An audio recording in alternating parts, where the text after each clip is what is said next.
ಯೋಗವು ಜ್ಞಾನ ಮಾತ್ರವಲ್ಲ, ವಿಜ್ಞಾನವೂ ಕೂಡ ಆಗಿದೆ. ಇಂದು ಮಾಹಿತಿ ಸಂಪನ್ಮೂಲಗಳ ಪ್ರವಾಹವೇ ಇದೆ. ಅಂತಹ ಪರಿಸ್ಥಿತಿಯಲ್ಲಿ ಒಂದು ವಿಷಯದ ಮೇಲೆ ಕೇಂದ್ರೀಕರಿಸುವುದು ಕಷ್ಟವಾಗ್ತಿದೆ. ಇದರ ಪರಿಹಾರವು ಯೋಗದಲ್ಲಿದೆ ಎಂದು ಪ್ರಧಾನಿ ಮೋದಿ ಹೇಳಿದ್ದಾರೆ.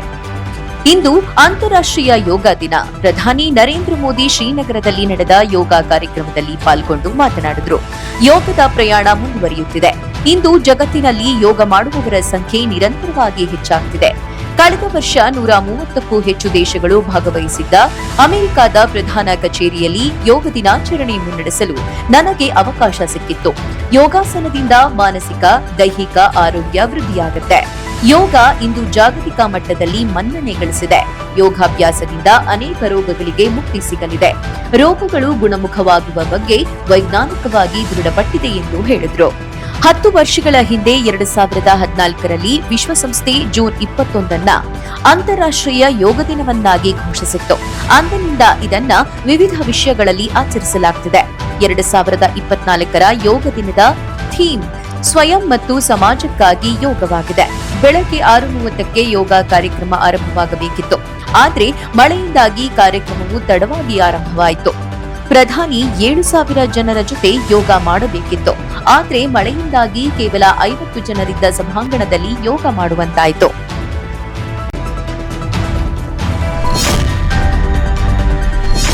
ರೇಣುಕಾಸ್ವಾಮಿ ಕೊಲೆ ಪ್ರಕರಣದಲ್ಲಿ ಬಂಧಿತರಾದ ನಟ ದರ್ಶನ್ ಸೇರಿ 4 ಮಂದಿಗೆ 2 ದಿನಗಳ ಕಾಲ ಪೊಲೀಸ್ ಕಸ್ಟಡಿ ವಿಸ್ತರಿಸಲಾಗಿದೆ. ಪವಿತ್ರ ಗೌಡ ಸೇರಿ ಇನ್ನುಳಿದವರನ್ನ ನ್ಯಾಯಾಂಗ ಬಂಧನ ವಿಧಿಸಿ 24ನೇ ಎಸಿಎಂಎಂ ನ್ಯಾಯಾಲಯ ಆದೇಶಿಸಿದೆ. ನಟ ದರ್ಶನ್ ಹಾಗೂ ಸಹಚರರಾದ ಧನರಾಜ್, ಪ್ರದೋಷ್ ವಿನಯ್ ಅವರನ್ನ 4 ದಿನಗಳ ಕಾಲ ಪೊಲೀಸ್ ಕಸ್ಟಡಿಗೆ ಪಡೆದುಕೊಂಡ್ರೆ ಪ್ರಕರಣದ ಮೊದಲ ಆರೋಪಿ ಪವಿತ್ರ ಗೌಡ, ಪವನ್, ನಂದೀಶ್, ರವಿ, ಅನುಕುಮಾರ್, ಜಗದೀಶ್, ನಾಗರಾಜ್, ಲಕ್ಷ್ಮಣ್ ಅವರಿಗೆ ನ್ಯಾಯಾಂಗ ಬಂಧನ ವಿಧಿಸಿ ಆದೇಶಿಸಲಾಗಿದೆ. ವಾದ ಆರಂಭಿಸಿದ ಸರ್ಕಾರಿ ಪರ ಅಭಿಯೋಜಕ ಪ್ರಸನ್ನಕುಮಾರ್, ಕೊಲೆ ಪ್ರಕರಣದಲ್ಲಿ ಕೆಲ ಆರೋಪಿಗಳ ವಿಚಾರಣೆ ಬಾಕಿ ಇದೆ. ಹತ್ಯೆಯಾದ ರೇಣುಕಾಸ್ವಾಮಿ ಮೊಬೈಲ್ ಇನ್ನೂ ಸಿಕ್ಕಿಲ್ಲ. ಆರೋಪಿಗಳು ತನಿಖೆಗೆ ಸಹಕರಿಸುತ್ತಿಲ್ಲ. ಹೀಗಾಗಿ 4 ದಿನಗಳ ಕಾಲ ಪೊಲೀಸ್ ಕಸ್ಟಡಿ ವಿಸ್ತರಿಸುವಂತೆ ಮನವಿಯನ್ನ ಮಾಡಿದ್ರು. ಇನ್ನು ರೇಣುಕಾಸ್ವಾಮಿ ಕೊಲೆ ಪ್ರಕರಣದ ಆರೋಪಿಗಳು ಜೈಲಿಗೆ ಬರುವ ಹಿನ್ನೆಲೆ ಸುರಕ್ಷತೆಯ ದೃಷ್ಟಿಯಿಂದ ಜೈಲಿನ ಗೇಟ್ ಹಾಗೂ ಡಬಲ್ ರಸ್ತೆಯವರೆಗೂ ಹೆಚ್ಚಿನ ಭದ್ರತೆಯನ್ನ ಪೊಲೀಸರು ಒದಗಿಸಿದ್ರು. ಜೊತೆಗೆ ಹೆಚ್ಚುವರಿ ಸಿಬ್ಬಂದಿಯನ್ನ ನಿಯೋಜಿಸಿದ್ದಾರೆ.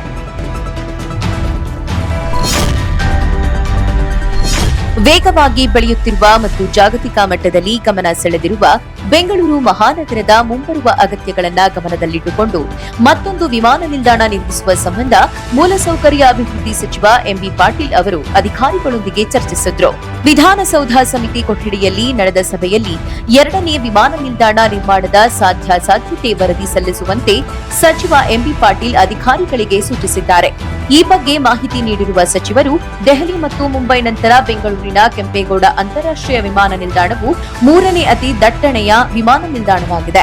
ಕಳೆದ ಸಾಲಿನಲ್ಲಿ ಇಲ್ಲಿ 37.5 ಮಿಲಿಯನ್ ಪ್ರಯಾಣಿಕರ ಮತ್ತು 4 ಲಕ್ಷ ಟನ್ಗೂ ಹೆಚ್ಚಿನ ಸರಕು ಸಾಗಣೆ ನಿರ್ವಹಣೆಯಾಗಿದೆ. ಈ ಒತ್ತಡವನ್ನು ಗಮನದಲ್ಲಿಟ್ಟುಕೊಂಡು ಭವಿಷ್ಯದಲ್ಲಿ 2ನೇ ವಿಮಾನ ನಿಲ್ದಾಣದ ಅಗತ್ಯ ಇದೆ ಎಂದು ಹೇಳಿದ್ದಾರೆ. ಕೆಂಪೇಗೌಡ ಅಂತಾರಾಷ್ಟ್ರೀಯ ವಿಮಾನ ನಿಲ್ದಾಣ ನಿರ್ಮಿಸುವಾಗ ಬಿಐಎಎಲ್ ಸಂಸ್ಥೆ ಸರ್ಕಾರದ ಜೊತೆ ಒಪ್ಪಂದ ಮಾಡಿಕೊಂಡು 25 ವರ್ಷಗಳವರೆಗೆ ಅಂದ್ರೆ 2033ರ ತನಕ 150 ಕಿಲೋಮೀಟರ್ ವ್ಯಾಪ್ತಿಯಲ್ಲಿ ಇನ್ನೊಂದು ವಿಮಾನ ನಿಲ್ದಾಣವನ್ನ ಅಭಿವೃದ್ಧಿಪಡಿಸುವುದಿಲ್ಲ ಎಂದು ಹೇಳಿತ್ತು. ಈ ಷರತ್ತು ಇನ್ನು 9 ವರ್ಷಗಳಲ್ಲಿ ಮುಗಿಯಲಿದೆ. ಆದ್ರಿಂದ ಈಗಿನಿಂದಲೇ ನಾವು 2ನೇ ವಿಮಾನ ನಿಲ್ದಾಣದ ಬಗ್ಗೆ ಮುಂದಡಿ ಇಡಬೇಕಾಗಿದೆ ಎಂದು ವಿವರಿಸಿದ್ದಾರೆ.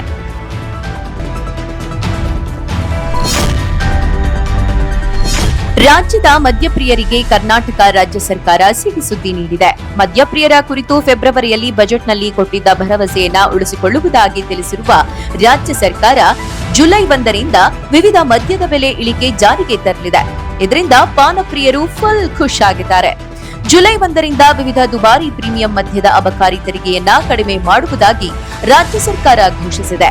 ಇಂಧನ ಬೆಲೆ ಹಾಗೂ ದಿನಸಿ ವಸ್ತುಗಳು ಬೆಲೆ ಏರಿಕೆಯ ಸಂದರ್ಭದಲ್ಲಿ ರಾಜ್ಯ ಸರ್ಕಾರ ಮದ್ಯದ ಬೆಲೆ ಇಳಿಸುವ ನಿರ್ಧಾರ ಕೆಲವರಿಗೆ ಅಚ್ಚರಿಯನ್ನ ತರಿಸಿದೆ. ಸತತವಾಗಿ ಬಿಯರ್ ಬೆಲೆ ಏರಿಕೆ ಆಗಿದ್ರಿಂದ ಮದ್ಯಪ್ರಿಯರು, ಅದರಲ್ಲೂ ಬಿಯರ್ ಪ್ರಿಯರು ಕಡಿಮೆ ಬೆಲೆಯ ಬಿಯರ್ನತ್ತ ಮುಖ ಮಾಡಿದ್ರು. ಇದರಿಂದ 250 ರೂಪಾಯಿ ದಾಟಿ ಬಿಯರ್ ಬಿಟ್ಟು ಅಗ್ಗದ 120ರಿಂದ 140ರವರೆಗೆ ಬಿಯರ್ ಹೆಚ್ಚು ಮಾರಾಟವಾಗುತ್ತಿದೆ.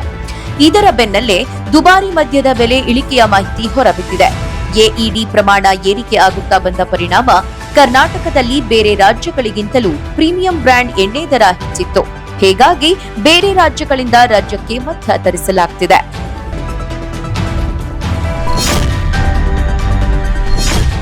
ಅಂತಾರಾಷ್ಟ್ರೀಯ ಯೋಗ ದಿನಾಚರಣೆಗೆ ಬಳ್ಳಾರಿಗೆ ಬಂದಿದ್ದೇನೆ. ಯೋಗ ಡೇಯಲ್ಲಿ ಭಾಗಿಯಾಗಿದ್ದು ತುಂಬಾ ಸಂತೋಷ ಆಗ್ತಿದೆ ಎಂದು ನಟಿ ಶ್ರೀಲೀಲಾ ಹೇಳಿದ್ದಾರೆ. ಅಂತಾರಾಷ್ಟ್ರೀಯ ಯೋಗ ಡೇ ಕಾರ್ಯಕ್ರಮದಲ್ಲಿ ಭಾಗವಹಿಸಿ ಮಾತನಾಡಿದ ನಟಿ ಶ್ರೀಲೀಲಾ, ಸೂರ್ಯನಾಮ, ಪ್ರಾಣಾಯಾಮ ಮನುಷ್ಯನಿಗೆ ಬಹಳ ಮುಖ್ಯ. ನಾನು ಮನೆಯಲ್ಲಿ ಇದ್ದಾಗ ಯೋಗ ಮಾಡುತ್ತೇನೆ. ಬಳ್ಳಾರಿಗೆ ಬಂದಿದ್ದು ನನ್ನ ಮನೆಗೆ ಬಂದ ಹಾಗೆ ಅನುಭವ ಆಯಿತು. ತುಂಬಾ ಖುಷಿ ಆಗ್ತಿದೆ ಈ ಯೋಗ ಇವೆಂಟ್ಗೋಸ್ಕರ. ಸೊ ಹ್ಯಾಪಿ ಇಂಟರ್ನ್ಯಾಷನಲ್ ಯೋಗ ಡೇ ಎಲ್ರಿಗೂ. ತುಂಬ ಯಂಗ್ಸ್ಟರ್ಸ್ ಇದ್ರು ಇಲ್ಲಿ. ಸೊ ಎಲ್ರಿಗೂ ಇಟ್ಸ್ ಗುಡ್ ದಟ್ ಈ ಥರ ಇವೆಂಟ್ಸ್ ಇದ್ದರೆ ಯಂಗ್ಸ್ಟರ್ಸ್ಗೂ ಅವೇರ್ನೆಸ್ ಬರುತ್ತೆ ಯೋಗ ಇಂಪಾರ್ಟೆನ್ಸ್ ಬಗ್ಗೆ. ಹಾಗೂ ನಾನೊಂದು ಆಕ್ಟ್ರೆಸ್ ಜೊತೆ ಒಂದು ಡಾಕ್ಟರ್ ರೆಸ್ಪಾನ್ಸಿಬಿಲಿಟಿ ಇರೋದ್ರಿಂದ ಕೂಡ I am supporting this and ಎಲ್ಲರನ್ನ ಎಂಕರೇಜ್ ಮಾಡ್ತಿದ್ದೀನಿ. ಮನೇಲಿದ್ರೂ ಐ ಎಂಕರೇಜ್ ಎಲ್ಲರೂ ಯೋಗ ಮಾಡಿ. Very very easy. ಈ ಸೂರ್ಯ ನಮಸ್ಕಾರ, ಪ್ರಾಣಾಯಾಮ ಇದೆಲ್ಲ ತುಂಬ inner beauty that matters. So thank you so much ಈ ಇವೆಂಟ್ ಕರೆದಿರೋದು. ಸಿಎಂ ಸಿದ್ದರಾಮಯ್ಯ ಅವರ ಜೊತೆಗೆ ವೇದಿಕೆ ಹಂಚಿಕೊಂಡಿದ್ದು ಅದೃಷ್ಟ ಎಂದ್ರು. ಯಾವೆಲ್ಲ ಸಿನಿಮಾ ಮಾಡ್ತಿದ್ದೀಯಾ ಅಂತ ಕೇಳಿದ್ರು. ದೊಡ್ಡವರ ಜೊತೆಗೆ ವೇದಿಕೆ ಹಂಚಿಕೊಂಡಾಗ ಮತ್ತಷ್ಟು ಜವಾಬ್ದಾರಿ ಹೆಚ್ಚಾಗುತ್ತೆ. ನಟ ದರ್ಶನ್ ವಿರುದ್ಧ ಕೇಳಿ ಬಂದ ಕೊಲೆ ಆರೋಪದ ಬಗ್ಗೆ ಮಾತನಾಡಲು ನಟಿ ಹಿಂದೇಟು ಹಾಕುತ್ತಿದ್ದಂತೆ ಪಕ್ಕದಲ್ಲಿದ್ದ ವಚನಾನಂದ ಸ್ವಾಮೀಜಿ ಓನ್ಲಿ ಯೋಗ ಡೇ ಬಗ್ಗೆ ಮಾತ್ರ ಪ್ರಶ್ನೆ ಕೇಳಿ ಎಂದು ಮಾತು ಮುಗಿಸಿದ್ರು. ಮೊಟ್ಟ ಮೊದಲನೇದಾಗಿ ಈ ಒಂದು ಅಂತಾರಾಷ್ಟ್ರೀಯ ಯೋಗ ದಿನಾಚರಣೆಯನ್ನ ಬಳ್ಳಾರಿಯ ಸಂಡೂರು ಜಿಂದಾಲ್ದಲ್ಲಿ ಮಾಡ್ತಾ ಇರೋದು ನಮ್ಗೆ ಅತ್ಯಂತ ಸಂತೋಷ.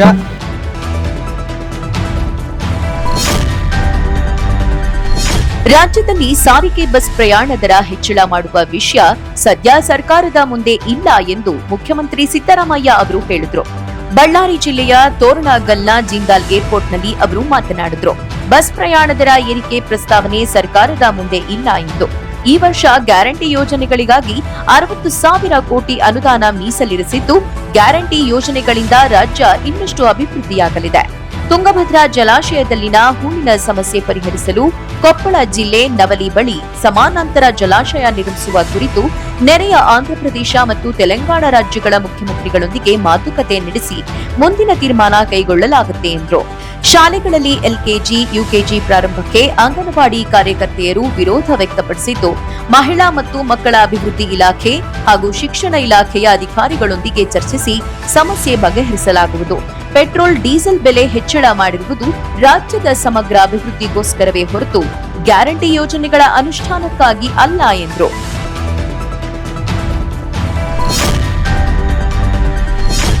ಗಣಿ ಗುತ್ತಿಗೆ ಅವಧಿ ಮುಗಿದ ಕೆಜಿಎಫ್ ಪ್ರದೇಶದಲ್ಲಿ ಕೇಂದ್ರ ಸರ್ಕಾರ ಮರು ಗಣಿಗಾರಿಕೆ ಚಟುವಟಿಕೆ ಕೈಗೊಳ್ಳಲು ರಾಜ್ಯ ಸಚಿವ ಸಂಪುಟ ಸಭೆ ಇಂದು ಅನುಮತಿಯನ್ನ ನೀಡಿದೆ.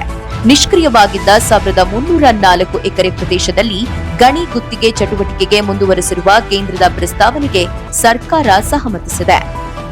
ಈ ಕುರಿತು ಸುದ್ದಿಗೋಷ್ಠಿಯಲ್ಲಿ ಮಾತನಾಡಿದ ಕಾನೂನು ಸಚಿವ ಎಚ್.ಕೆ. ಪಾಟೀಲ್, ನಿಷ್ಕ್ರಿಯಗೊಂಡಿರುವ ಗಣಿ ಗುತ್ತಿಗೆ ಪ್ರದೇಶದ 13 ಟೈಲಿಂಗ್ ಡಂಪ್ನ 1304 ಎಕರೆಯಲ್ಲಿ ವಿಶೇಷ ಅಧಿಕಾರ ಚಲಾಯಿಸಿ ಗಣಿ ಗುತ್ತಿಗೆ ಚಟುವಟಿಕೆ ಮುಂದುವರೆಸಲು ಕೇಂದ್ರ ಸರ್ಕಾರ ಸಲ್ಲಿಸಿರುವ ಪ್ರಸ್ತಾವನೆಗೆ ಒಪ್ಪಿಗೆಯನ್ನ ನೀಡಲಾಗಿದೆ ಎಂದರು.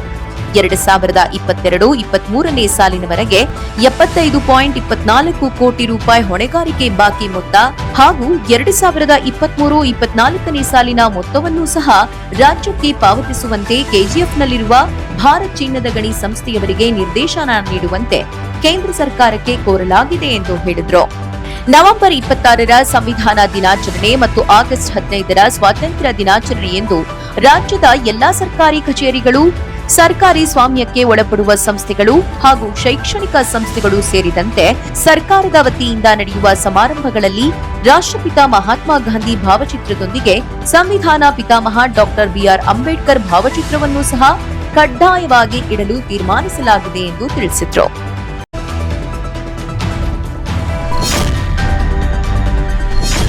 ಚಿತ್ರದುರ್ಗದ ರೇಣುಕಾಸ್ವಾಮಿ ಕೊಲೆ ಪ್ರಕರಣದಲ್ಲಿ ನಟ ದರ್ಶನ್ ಅನ್ನ ಪೊಲೀಸರು ಬಂಧಿಸಿದ್ದಾರೆ.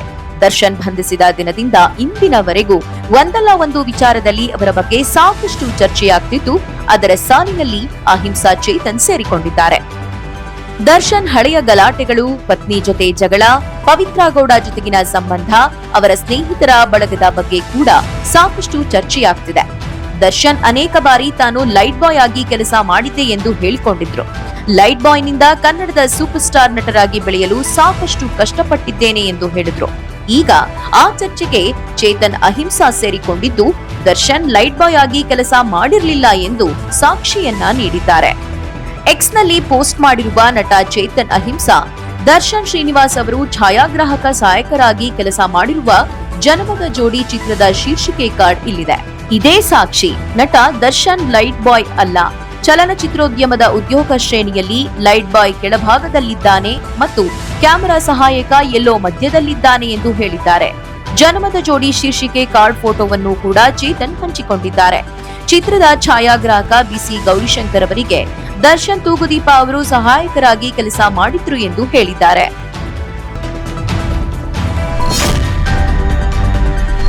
ರಾಜ್ಯವ್ಯಾಪಿ ಚರ್ಚೆಗೆ ಮತ್ತು ಖಂಡನೆಗೆ ಕಾರಣವಾಗಿರುವ ರೇಣುಕಾಸ್ವಾಮಿಯ ಕೊಲೆ ಮತ್ತು ನಟ ದರ್ಶನ್ ಬಂಧನ ಪ್ರಕರಣವು ರಾಜ್ಯ ಸಚಿವ ಸಂಪುಟ ಸಭೆಯಲ್ಲೂ ಭಾರೀ ಸದ್ದು ಮಾಡಿದೆ.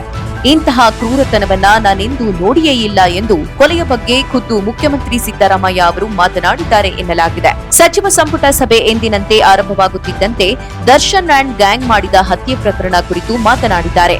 ರೇಣುಕಾಸ್ವಾಮಿ ಮೇಲಿನ ಕ್ರೌರ್ಯದ ವಿಡಿಯೋವನ್ನು ಸ್ವತಃ ವಿಡಿಯೋ ನೋಡಿದ್ದಾಗಿ ತಿಳಿಸಿದ್ದಾರೆ. ಇಂತಹ ಕ್ರೌರ್ಯವನ್ನ ನಾನು ಹಿಂದೆಂದೂ ನೋಡಿಯೇ ಇಲ್ಲ ಎಂದು ಆಘಾತವನ್ನ ವ್ಯಕ್ತಪಡಿಸಿದ್ದಾರೆ.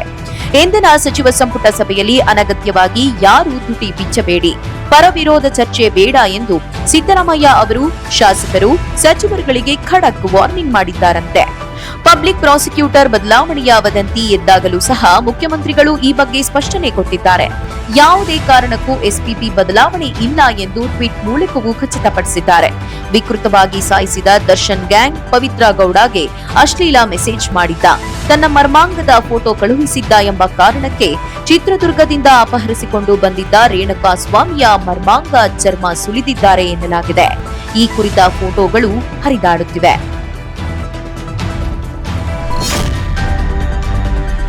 ಮೊದಲ ಮಗುವಿನ ನಿರೀಕ್ಷೆಯಲ್ಲಿರುವ ಬಾಲಿವುಡ್ನ the best couple Deepika Padukone ಹಾಗೂ ರಣವೀರ್ ಸಿಂಗ್ ಅವರು ಬೇಬಿ ಮೂನ್ಗಾಗಿ ಲಂಡನ್ಗೆ ತೆರಳಿದ್ರು. ಅದಕ್ಕೂ ಮುನ್ನ ಮುಂಬೈ ವಿಮಾನ ನಿಲ್ದಾಣದಲ್ಲಿ ಕ್ಯಾಮೆರಾ ಕಣ್ಣಿಗೆ ಕಾಣಿಸಿಕೊಂಡ್ರು. ಕೈ ಹಿಡಿದುಕೊಂಡು ವಿಮಾನ ನಿಲ್ದಾಣದ ಒಳಗೆ ತೆರಳುತ್ತಿರುವ ದಂಪತಿಯ ಫೋಟೋಗಳು ಸಾಮಾಜಿಕ ಜಾಲತಾಣದಲ್ಲಿ ಹರಿದಾಡ್ತಿದೆ.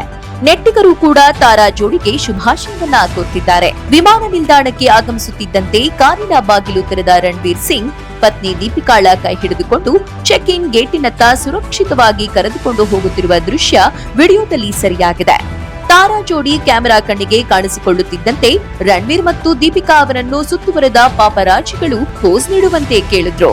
ಮುಗುಳು ನಡೆಯೊಂದಿಗೆ ದಂಪತಿ ಕೈ ಹಿಡಿದು ಚೆಕ್ ಇನ್ ಗೇಟ್ನತ್ತ ತೆರಳಿದ್ರು. ಬುಧವಾರ ಮುಂಬೈನಲ್ಲಿ ನಡೆದ ನಾಗ್ ಅಶ್ವಿನ್ ರವರ ಕಲ್ಕಿ 2898 AD ಚಿತ್ರದ ಪ್ರೀ ರಿಲೀಸ್ ಈವೆಂಟ್ನಲ್ಲಿ ದೀಪಿಕಾ ಪಡುಕೋಣೆ ಹಾಜರಾಗಿದ್ರು. ಈ ಸಮಾರಂಭದಲ್ಲಿ ನಾಯಕ ನಟ ಪ್ರಭಾಸ್, ಅಮಿತಾಬ್ ಬಚ್ಚನ್, ಕಮಲ್ ಹಾಸನ್ ಸೇರಿದಂತೆ ದೊಡ್ಡ ತಾರಾ ಬಳಗವೇ ಭಾಗವಹಿಸಿತ್ತು. ದೀಪಿಕಾ ತನ್ನ ಸೀಟ್ನಿಂದ ಏಳುತ್ತಿದ್ದಂತೆ ಪ್ರಭಾಸ್ ಮತ್ತು ಅಮಿತಾಬ್ ಬಚ್ಚನ್ ರವರ ಸಹಾಯಕ್ಕೆ ಧಾವಿಸಿರುವ ದೃಶ್ಯ ಕೂಡ ಸಾಮಾಜಿಕ ಜಾಲತಾಣದಲ್ಲಿ ಜಾಗ ಪಡೆದಿದೆ. ಅಲ್ಲದೆ ಈ ಈವೆಂಟ್ನಲ್ಲಿ ಪ್ರಭಾಸ್ ಹಾಗೂ ದೀಪಿಕಾ ಪರಸ್ಪರ ತಮಾಷೆ ಮಾಡುತ್ತಾ ಪರಸ್ಪರ ಕಾಲೆಳೆದುಕೊಂಡಿರುವುದು ಕೂಡ ಸರಿಯಾಗಿದೆ.